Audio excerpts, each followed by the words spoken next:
And the last part about the colors, want to show you quickly how to work with a little bit more colors, this time in Capture One. And let's just jump straight into it. So I'm going the same process, of course, shadows. I meant to start with highlights, my bad. Highlights. So I'm gonna make sure everything is alright, you know. I want to see the details and just a little bit of the shadows. You need to be careful with the shadows. If you go too far, this image just look weird. Once again, this weird high dynamic range. So like the shadows are just slightly, you know, you will increase the contrast later. It will even out. The shadows, you just make yourself look, just make this image looks comfortable for your eyes.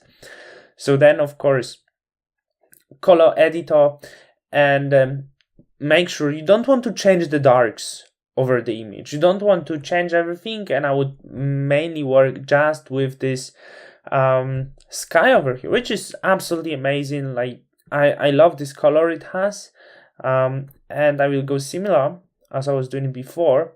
Probably at the end I would go around this, but for now I just want to make this sky you know, comfortable, just comfortable looking.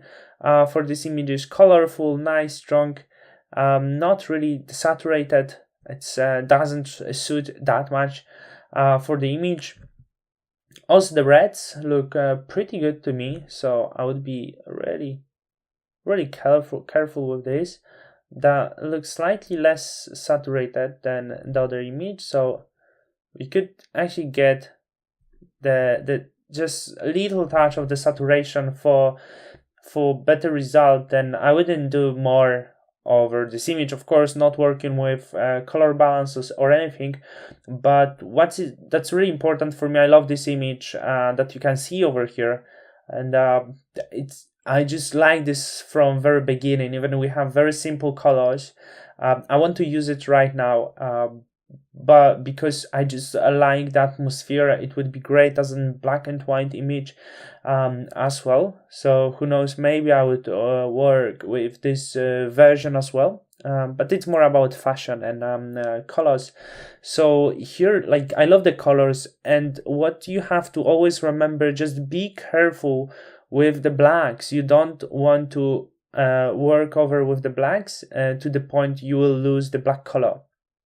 So I'm trying to tell this all the time, because some people could, for example, choose the black and trying to change the hue of the black, which would absolutely devastate the image. This is really pure black, so this is all right, but there is some images that could some effect that could actually destroy your black. So for example, the same if you would go with the color balance and add something to the shadows.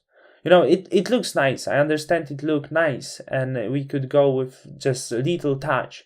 But it's important to do this at the end, because if now we will add, we have to take down this color later if someone will not like. So about the toning, this is why you always do this in Photoshop.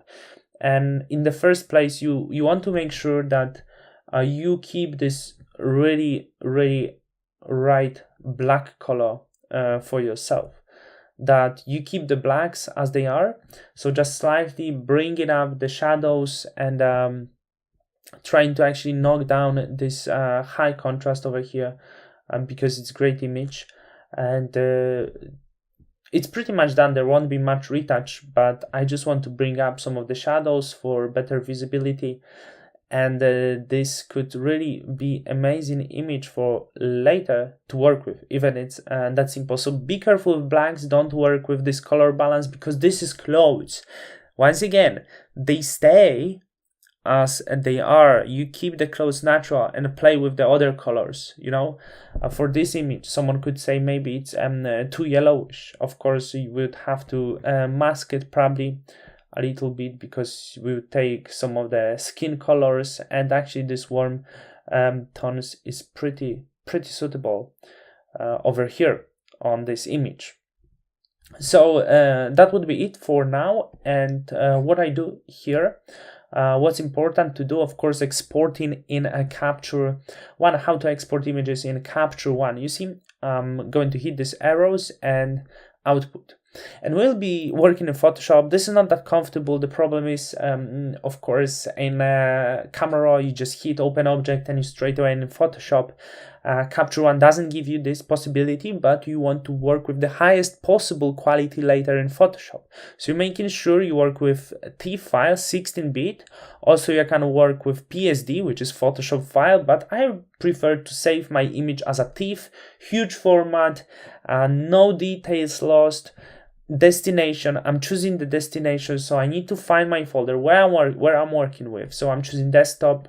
I have this course somewhere, so I'm finding the file, usually with the images I'm working with, and I do fashion, chosen, and here I would probably create some new folder with the name processed, and I actually starting adding images there. So what I would do, let's see if I can actually, new folder, I'm going to name this processed. Look, we have new folder, and then I'm going to find this folder. So again, through here, desktop, courses, fashion, chosen, and we'll have this processed file. So I'm setting as an output, and I'm saving everything as an image name, because it's really easy to find this later. After everything is set, I'm just hitting process, and my image will be ready, fully ready to work with Photoshop.